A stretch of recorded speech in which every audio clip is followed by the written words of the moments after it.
Okay guys, this is Mr. Breen, and in this video I'm going to talk a little bit about clauses. A lot of this stuff we've actually talked to you about before, but I'm going to make it explicit and just put it in one video. Okay, so what do we mean by a clause?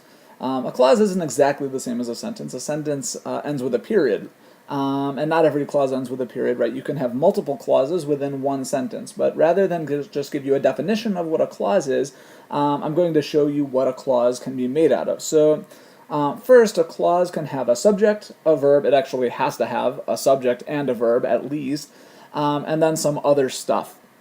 And we'll talk about that other stuff in a second. But this is what we call the kernel of the clause: subject, verb, and a few other things. What that other stuff is depends on what kind of kernel type you have.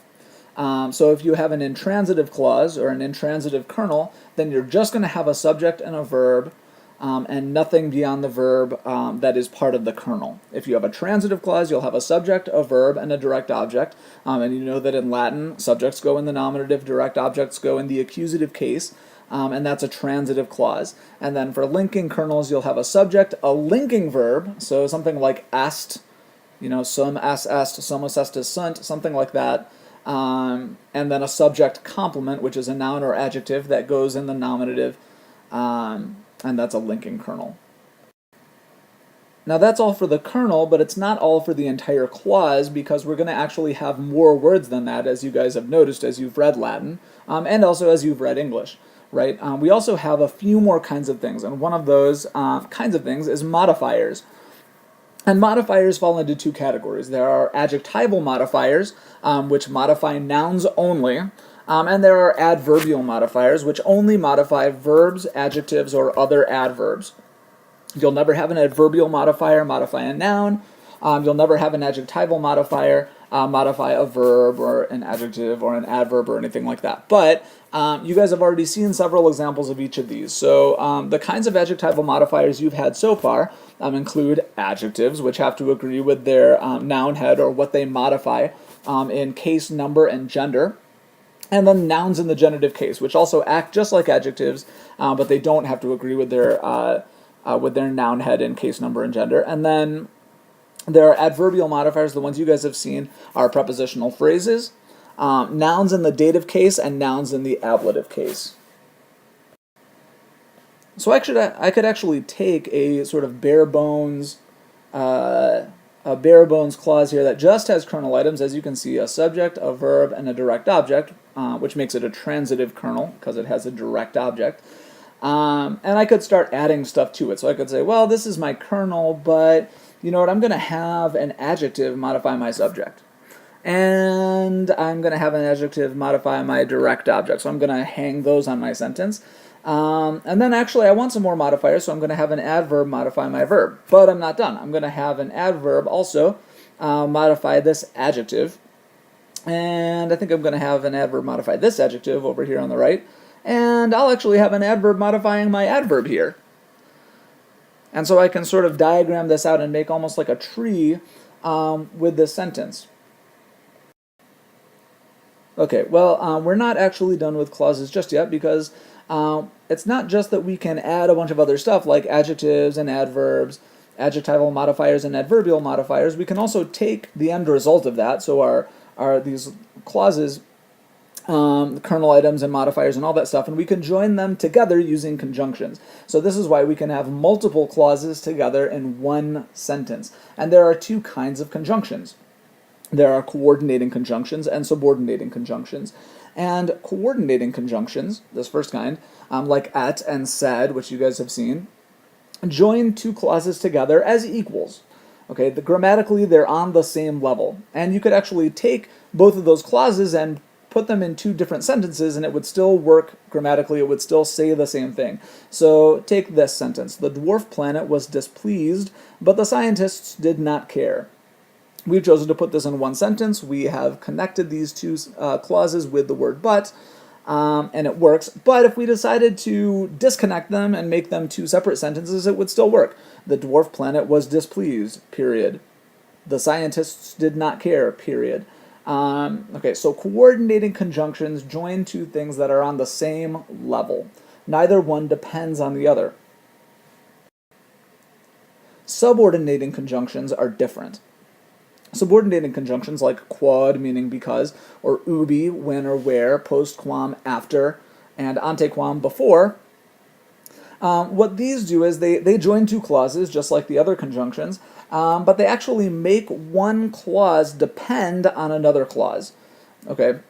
In other words, one clause would be able to exist without the other, but that other clause wouldn't be able to exist without the first one. So take this sentence: the dog barked because he saw a velociraptor.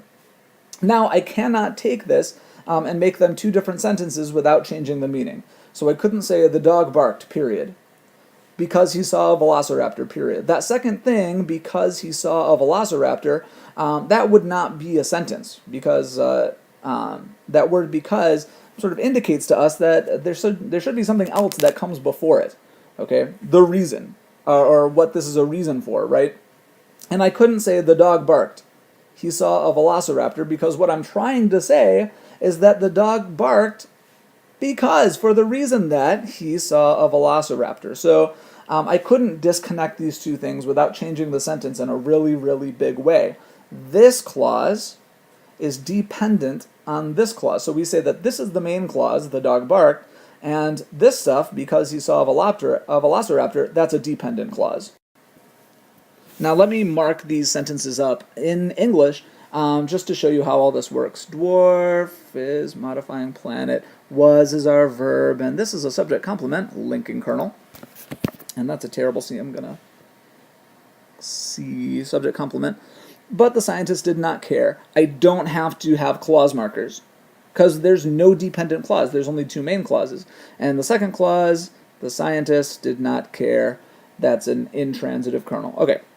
Now going down to the second one, the dog. That's our subject, barked, verb, and that's the end of the first clause. Now, subordinating conjunctions, we do need a clause marker, because that's our clause marker, or we do need a bracket. So because is our clause marker, he, subject, saw, verb, a velociraptor, do, and the clause. Okay, this is a transitive kernel right there. The dog barked is intransitive, and that's how we would mark these sentences up. When there's a subordinated conjunction, you need a clause marker, or you need brackets. When there is a coordinating conjunction, you don't need brackets. Okay, the last thing I'm going to say about these dependent clauses is that dependent clauses aren't just another clause, and they're not just dependent on a main clause. They also, it actually turns out, have a main clause function, just like a subject or a verb or a do or an adjectival modifier or an adverbial modifier. These clauses will have a function. Okay, so they can either be an adverbial modifier. Okay, so the whole clause is modifying a verb or an adjective or an adverb, or they can be adjectival. In other words, the whole clause modifies one noun, or they can act like a noun. So they could actually be the subject of a sentence. So the subject of the sentence is the subject of the main clause is an entire dependent clause, or the direct object of a sentence is an entire dependent clause. Let me show you what I mean. So in the first kind, adverbial clauses, the pedestrian moved when the car hit him. Let me just mark this up. The pedestrian subject, verb, and now we have when as the subordinating conjunction, and I forgot to put a period in there. There it is. And there's our bracket ending, car, hit, and this is a do down there. So we have an intransitive kernel, and then in the dependent clause it's a transitive kernel. So, but the main clause is the pedestrian moved, and the dependent clause is answering the question, when? When did he move? It's modifying the verb. Okay, so it's an adverbial clause. It doesn't modify the pedestrian. It's not the direct object. It's an adverb. It's working like an adverb. This is the only kind of clause, dependent clause, that you guys have had so far. Okay. There are also adjectival clauses. So I filed a complaint about the policeman who had tentacles, which you would. Subject, I filed, verb, a complaint, do. Hey, we have a transitive clause. About the policeman, that is a prepositional phrase. Okay.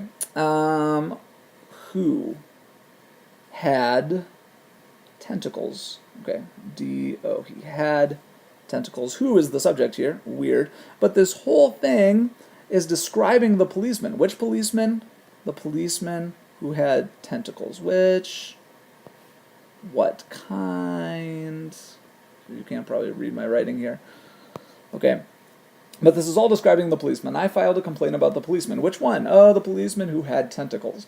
That's an adjectival clause. The whole thing is acting like an adjective, so we're going to draw a line from it, actually, to policeman, which it modifies. And then finally, there are noun clauses.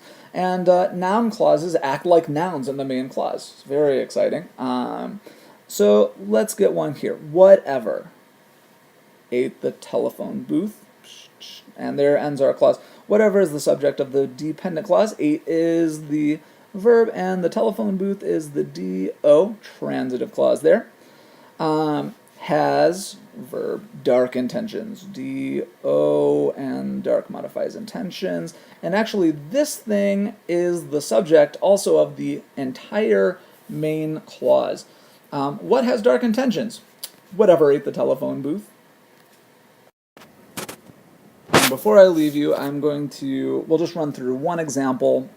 I'll show you where you need and where you don't need brackets in a Latin sentence. So comites veniunt.